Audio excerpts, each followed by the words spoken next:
From sea to shining sea and everywhere in between. Wherever you are around the country. This is America's Outdoor Talk program, Outdoors This Week. Outdoors This Week. Get the kids, get the dog, get the cat. Sit them all down next to the radio. We are going to be talking about the great outdoors today. And now, with America's latest news and talk on the great outdoors. This is a dangerous place, man. You've got 1,000-pound bears wanting something that you have. Here's your host, Alex Langer.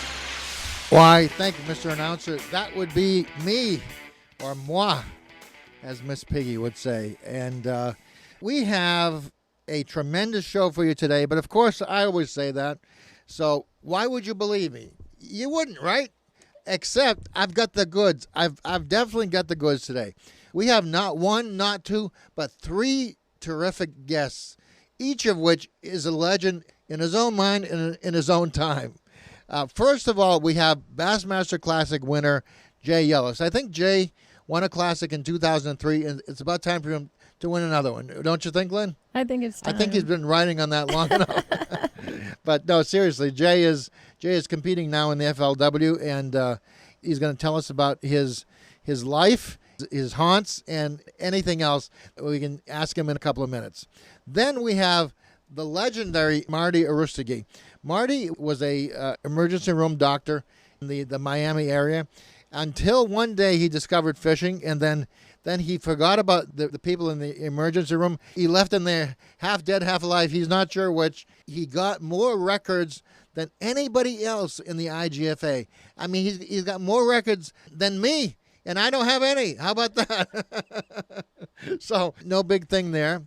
And then we have Scott Smith. Now, Lynn, you know Scott Smith a little better than I do. Yes, I've known him since I was about 9 or 10. So that was like 2 years, right? About 2 or 3 years ago, yeah. I'm sorry. 10 years, right? He is an executive with LG, and he's also, I don't know a lot of people who know this, he's also an extremely talented drummer. He was our drummer in high school in the band. You think he could do a number for us? I think he could. He told me recently that he just took his drums out again, and he's starting to play again. So he's fishing and playing the drums. Holy cow. Yeah. So, and that's it, right? Mm-hmm. We got Jay Yelas, Marty Arostegui, and Scott Smith. And then we have our cadre of usual suspects. We have none other than Ron Lindner.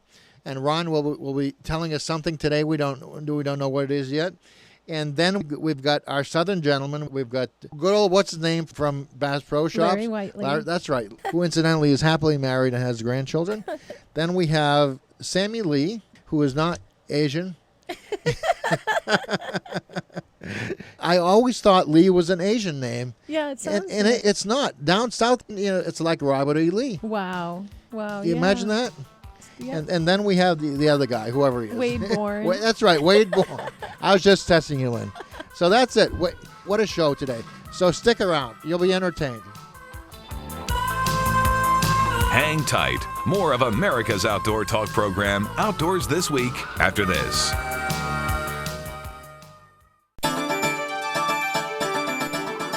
Hi, folks. Ron Linder here for Optima Batteries, the gold standard in trolling motor power.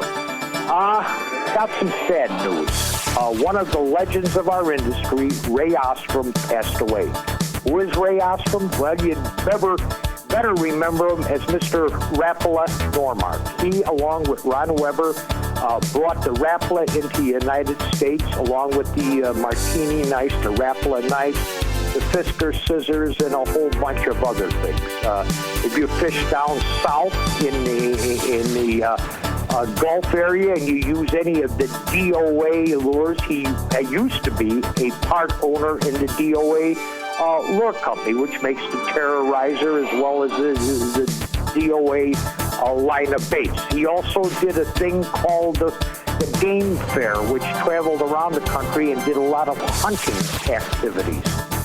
Ray had another thing. He was, of course, in the Hall of Fame, along with Ron Weber. Among other things, he was Ron and Al Lindner's first, through Rapala, he was our first television sponsor in 1970. Ray, who owned a sports store in Minneapolis, They started importing the Rapalas, and the famous story of the Life magazine article, which hit at the time, plummeted them for a few hundred baits that they were importing to Finland to an order of 3 million lures. Came within a very, very short period of time. It is a legend in the business. Well, anyway, Ray, at age 85, passed away. He and his wife, Norma, went up and they lived on a place called Cyclone Island, and they lived on a multi-million-dollar houseboat, an actual houseboat, the real thing. It had you had to see it to believe it. And at other times in winter, he went to Fort Myers, spent time down in Fort Myers, Florida, where I visited and fished with him a couple of different times. He was a true legend and a honor to have in the industry. Ray Ostrom. So at this point, Ray Ostrom, rest in peace. Well, that's it for now from us at Linder's Angling Edge. Until then, see you later, folks. Hiking tips coming up on Bass Pro Shops Outdoor World. Have you ever wanted to disappear into the woods? Have you ever wanted to tie your own flies, but never taken the time? Have you ever wanted to speak turkey? Then you belong at Bass Pro Shops. Every week, we offer free skills workshops to help you get started. See the store or go to BassPro.com for more information. Bass Pro Shops. Your adventure starts here. For a short day hike, basic low-cut trail shoes are great. For longer hikes carrying heavier loads or more technical terrain, hiking boots offer more support. Always wear good quality wool or synthetic socks that wick the moisture away from your feet. A map and compass not only tells you where you are and how far you have to go, they can help you find campsites, water, and an emergency exit route in case of an accident. Without enough water, your body's muscles and organs simply can't perform as well. Consuming too little water will not only make you thirsty, but susceptible to hypothermia and altitude sickness. Because the weatherman is not always right, dressing in layers allows you to adjust to changing weather and activity levels. 2 rules: avoid cotton and always carry a hat. Multi-tools enable you to cut strips of cloth into bandages, remove splinters, fix broken eyeglasses, and perform a whole host of other repairs on malfunctioning gear. Until next time, I'm Larry Whiteley, and this is Bass Pro Shops Outdoor World. Why, thank you, Larry. And Larry and I have known each other for, I don't want to tell you how many years. And speaking of another guy that I don't want to tell you how long I've known, we have nothing but fishing legends on this show. He is a winner of the Bassmaster Classic. I think it was in 2003. That, of course, would be Jay Yelas. And Jay is fishing the FLW this year. And he hails from Corvallis, Oregon. I think it's not Oregon, it's Oregon, right? That's correct. That's how you tell real people from Oregon versus the pikers like me. There you go. That's right. How are you? I'm good, Jay. How have you been? Oh, just fine. I'm home this week in between fishing tournaments. We were in Kentucky last week at Kentucky Lake, and next week heading up to Lake Champlain up there in New York. So, wow, busy season. Do you like Lake Champlain or not? Oh, yeah, I love Lake Champlain. It's one of my favorite venues. Just a great largemouth and smallmouth bass fishery, and beautiful country up there, you know, on the Vermont-New York border, and big, huge lake, so the competitors spread out, and, you know, you can pick whatever species you choose, and you can win with either species, right, which is pretty rare. So, yeah, it's a great place to be. You get out of that heat, too, that you have down south this time of year. Right, right. Tell us about your last event on Kentucky Lake. What happened? Well, I finished 5th in the last tournament. We were there at Kentucky Lake last week for the FLW Tour Major, and congratulations, by the way. Shallow on Lake Barkley, flipping a Berkeley gripper jig with a chigger craw on the back. I caught some on a finesse worm and some on a Zero spook also, but had some pretty good fishing. You know, I think I had weighed nearly 70 pounds for 4 days. I was getting about 17 pounds a day on average, and good enough for 5th. I wasn't close enough to win the tournament. We had, I was about 10 pounds off the winning weight, but I was real pleased. You know, anytime you're in the top 5, you've had a good week. The Alabama rig, you know, we've talked about that before, and it seems to be the hottest thing this year. What do you think about the Alabama rig? Oh, I love the Alabama rig, Alex. It is the hottest thing going this year on the tournament trail. And actually, some of the guys that beat me in that tournament were catching their fish on swim baits in the Alabama rig. And it's, you can catch them 2-3 at a time on that bait. And in open water, it's really, really a great way to catch those fish. It's something I've never seen before, and that makes it highly effective. Is it fair? Oh, I think it's fair. It's, there's times it's not always the best thing to throw.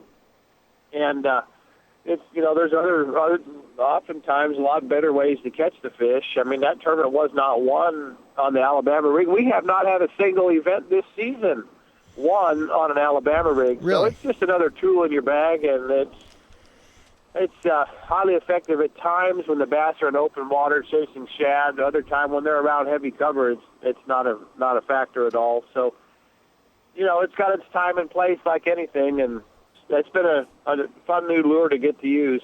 The FLW Cup is coming up in August. Tell us about it.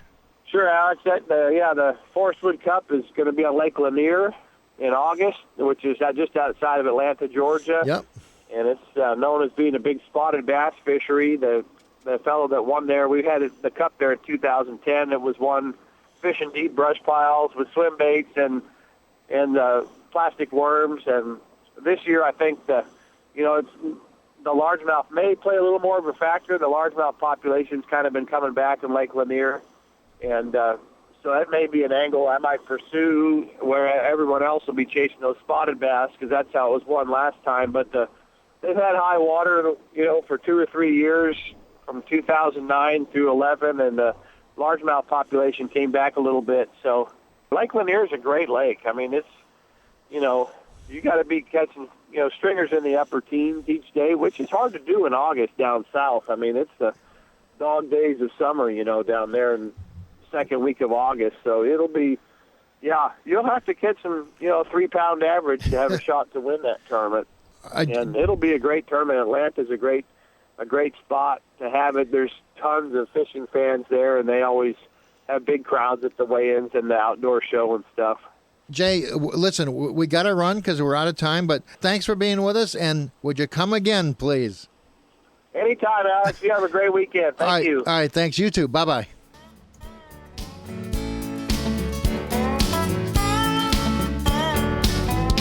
I'm the big boss bass, and you work for me. Hey, what do you think you're doing? Don't change that dial. Alex will be right back with more of Outdoors This Week after these messages. These are my weeds. You can drag your crankbait. This is America's favorite outdoor talk program, Outdoors This Week, with your host, Alex Langer. I am the High Commander. I'm the big boss bass. Today, one of these lucky contestants will win his or her weight in fish right here on Wheel of Now, back to Outdoors This Week. Here's your host, Alex Langer. Why, thank you, Mr. Announcer. That would be me. And today we have a very, very, very special guest with us. He has been with us before, and he has caught over 400 IGFA world records. That's not 100, not 200, not 300. It's over 400. Dr. Martin Arostegui, and he goes on adventures all around the world to catch world records. It's not a bad life, is it, Marty? No, I'm living the American dream. You are living it. You're living the dream. Yes. You were a Cuban exile, is that correct? Yes. You used to be an emergency room physician, correct? Yes. And then you struck it rich, right? Well, I didn't quite struck it rich. I worked very, very hard to make some money, put it in the bank. Judiciously have kept it there. All right.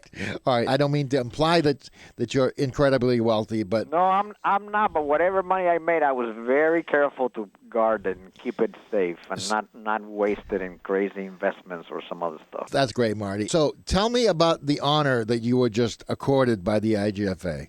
Well, I recently was asked by the Board of Trustees to join them and become a member of the board, and obviously I'm very happy. It was already approved, and now I am a member of the Board of Trustees, and I'm very excited because the International Game Fish Association is extremely important in the world of fishing, angling conservations and rules.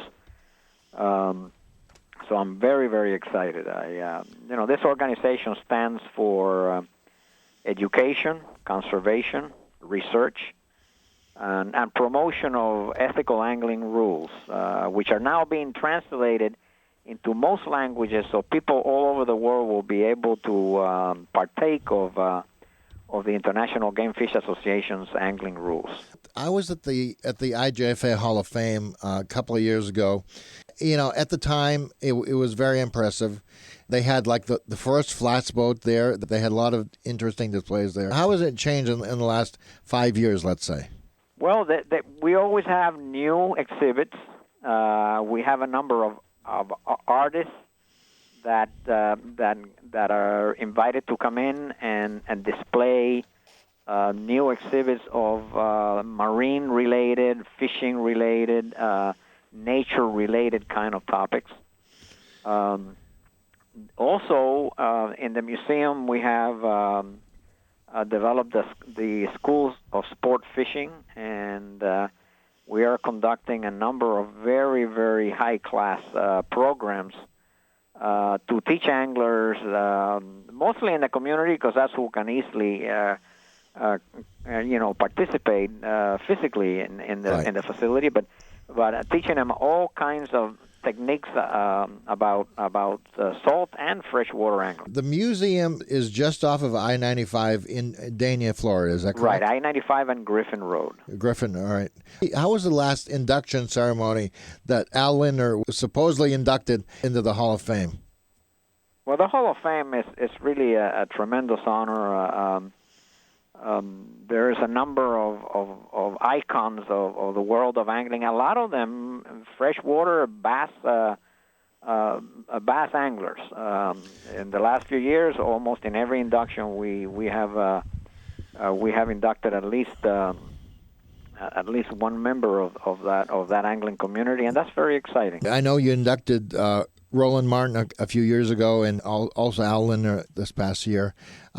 I think also Hemingway is one of the inductees, is he not? Hemingway was one of the original ones. Right. Hemingway was one of the original founders of the IGFA. Really? I honestly, I didn't know that. Yes, and he was vice president for many years. A replica of his boat, the Pilar, is down in Isla Morada, where in the Bass Pro Shops down there. Is it still down there? The replica is in Isla Morada, and 2 years ago I had the opportunity to go to Cuba to do a conference on behalf of the IGFA. Yeah. And had the opportunity to see the original Pilar. So Cuba has the original Pilar? Yes. As a matter of fact, in the next edition of Solimar magazine, there will be an article about the visit to the original Pilar in Hemingway's house. Hemingway has a house in Key West. It's no secret he preferred Havana. Well, he had a beautiful home in Cuba that is now a museum. Really? Key West has a Hemingway museum, and I'm sure Havana has one as well. Yes. How was the visit there? Now, you being in exile, was it bittersweet? It was. I had not been there for 50 years. Wow. So it was bittersweet. I was a little worried at the beginning, but immediately I became simpatico with a taxi cab driver around the marina where we were staying, and he took me all over the place and became my tour guide, and because I wanted to take photographs of little boats and, the fishing the way I remember it many years ago, and it was really a wonderful experience to go back and visit. What was the one memory you'll take away from Cuba this past time? Well, we went to do a conference on the importance of using circle hooks because the Hemingway tournament still is using J hooks, and right. And circle hooks are so much more efficient in the release, in the safe release and the healthy release of billfish that we went to let all the anglers know about the importance of using circle hooks. So that was the reason that we went. The president of the IGFA, Rob Kramer, Jason Schratweiser, the director of conservation, and myself went, and we all did conferences and presentations, as well as as how to rig the circle hooks to the ballyhoo and stuff like that, so the practical way of people to use it. Right. So that is the reason that we went. But the tour of Havana, I actually even got to go to my old house where I lived when I was a kid. Really? That must have been something. And that was a wonderful experience to see that. That was bittersweet because the people who live there now cannot afford to fix it, so the place is really run down. Yeah. It was that part was sad to see your house from when you were a kid, and right. Regretfully they haven't been able to spend any money fixing anything. I took the same trip with my dad, who was born in Berlin in Germany, and we went to the old house where he once lived, which was not there anymore. Bomb had taken it out, but that's another story for another day. It was a very bittersweet trip. What are the new adventures you have planned? Well, one thing that I have planned for the future is that we're going back to Cuba in May with the International Game Fish Association, again to do some conferences during the beginning of the Hemingway tournament, and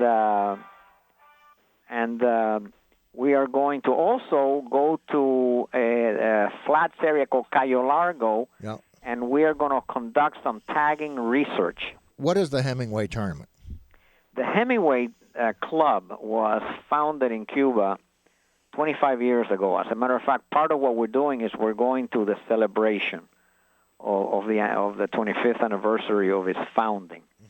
Mm-hmm. And it was founded in Havana, and every year it has held. As a matter of fact, I went to one of the original tournaments way before I left Cuba. It started. Actually, before the building was built, but the building is 25 years old. I know that for a fact. Yeah. The club has held a billfish tournament every year, and the billfish tournament is attended internationally by a number of billfish anglers, and it's a wonderful reunion of people from all over the world. And the gentleman that is a commodore of the tournament, of the club, who also runs the tournament, for a while was in disfavor because the government didn't like the idea of sport fishing and people hiring boats and stuff like that. Yeah. But now that they're interested in tourism, the Comodoro in good stead, and they have actually put him in charge of all the marinas. With that said, we got to go, and thank you for being on. Thanks you for having me. All right, Dr. Marty Arostegui, there he goes. Marty has left the building. More of America's favorite outdoor talk program, Outdoors This Week, after these messages. Weather conditions play a big role in how active fish are, and this is especially true about barometric pressure. When the barometer gets really high, a lot of times the fish quit biting until the pressure starts dropping again. This is why anglers might want to keep up with barometric trends and time their fishing trips for days that are most promising. I'm Wade Bourne, and this is Wired to Fish Radio. Today, fishing guide Jim Duckworth describes what he calls the poor man's barometer. Stay tuned for more Wired to Fish Radio.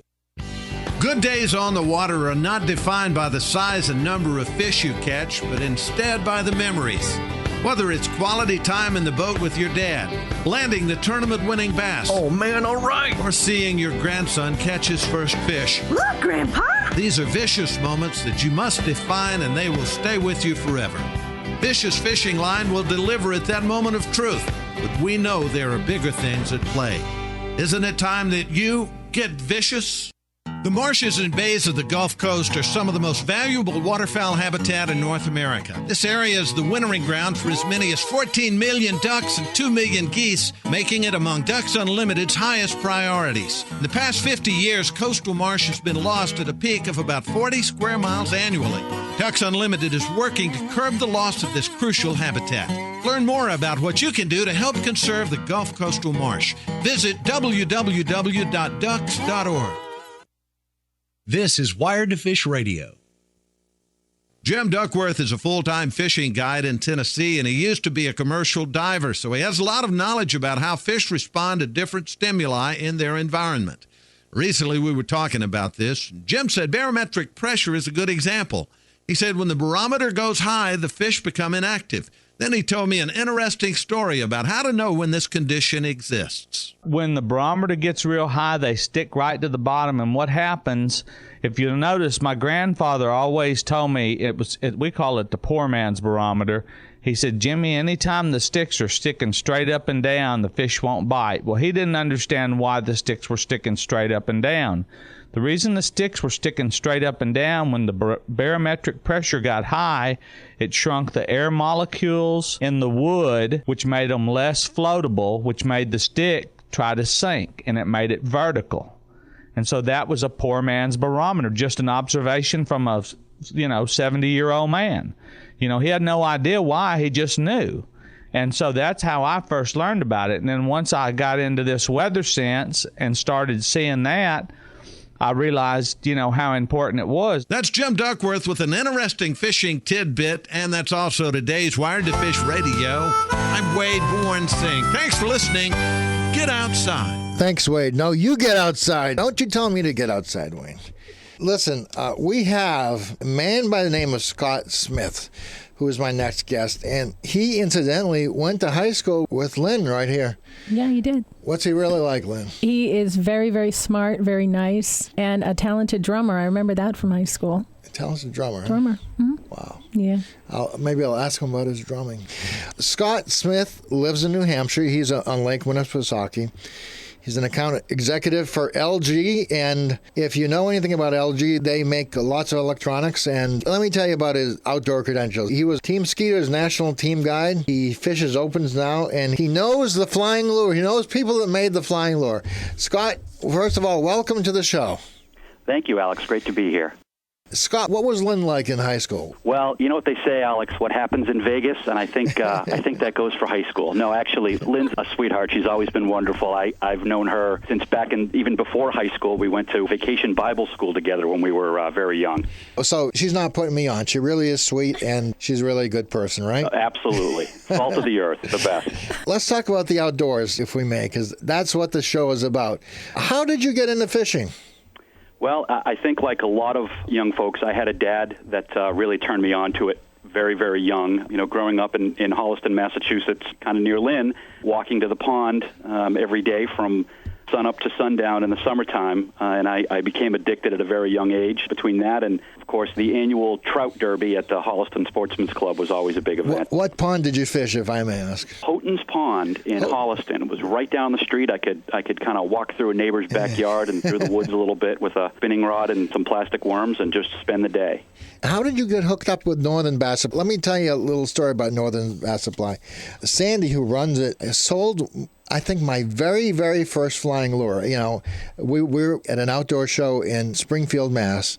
At the time, Rick Lilligard, I don't know if you know Rick. Absolutely, sure. He is originally from Missouri, but he fished tournaments, and he was very prominent about when the flying lure was coming out.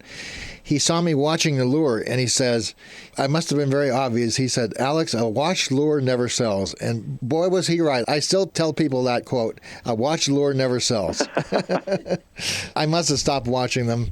What do you do with Northern Bass Supply? Well, Sandy Oja and Gary Clark have been dear friends of mine for a very, very long time. When I started tournament fishing in the mid-'90s, I should more accurately call it tournament donating, because for the first 4 or 5 years, I just watched and learned and would go and basically donate money to all the big guns like Rick Lilligard and a few of those other great anglers of the time. And I finally was blessed enough to actually make it to the ABA National Championship through a open tournament Northern Bass had. And Sandy kind of took me under her wing like she does still to this day with so many young anglers, and taught me the ropes, and was just has always been a great friend and has helped me out a lot. And after that, being in sales, I offered to help her out at a show. I said, listen, I don't want anything. I just want to help kind of pay back your kindness. And I am in sales, and I do fish, and I think I might be able to add a little bit of value. So from then, I just started working, the Worcester show and the Springfield show, and started fishing her ABA trail. And we became very, very close friends, and she and I have actually fished a bunch of tournaments together. And in fact, just this past February, I worked at the Worcester Sportsman Show with her, had a great time, and sold some great gear. How have the sportsman shows changed over the years? They're really shrinking. I think the economy isn't helping much, but also the preponderance of tackle selling on the internet There are so many places that people can go online and just, with a click of a mouse, purchase product that it's really squeezing the little guy. Also, of course, the big giant companies like the Cabela's and the Bass Pros, with their national expansion, you basically have a fishing show, a sportsman show, 365 days a year. When you've got a 50,000-plus square foot location in Bass Pro in Foxborough, it kind of takes a little bit of the anticipation, if you will, of a show. You're right. Away. And this year at the Worcester Show, those promoters did a great job, did the best they could, but I think the combination of the economy and just this constant big box and internet competition really did shrink the show. I think you're right. And I go to Fox, the Bass Pro there. Whatever I need, my fix, I go there. And you're right. It's like having everything that any sportsman show would ever have, and then some, So it's almost like sportsman shows really can't compete anymore. No, they really can't. Unfortunately, a lot of great little tackle stores have gone by the wayside as well. I mean, for years, I remember, I'm sure you remember Jack Wisery had the fishing tackle annex. I do. That was my little home away from home, and, on a Friday afternoon, I'd go and hang out with Jack and listen to stories and learn from him. And it's unfortunate that a lot of those are going away, and that's why, if I can get away with a shameless plug, Northern Bass Supply really is a bass fishing show 24/7, 365 as well. And I definitely recommend folks to take a run up there. Kingston, New Hampshire? Yes, Route 125. Wow, I still remember. Decades later, I still remember. Tell Sandy Oja I said hi. I absolutely will. It's the end of the show. Thanks a lot, Scott Smith, for being on. And ladies and gentlemen, thanks for listening to us. We'll be back with you next time on Outdoors This Week. Bye-bye.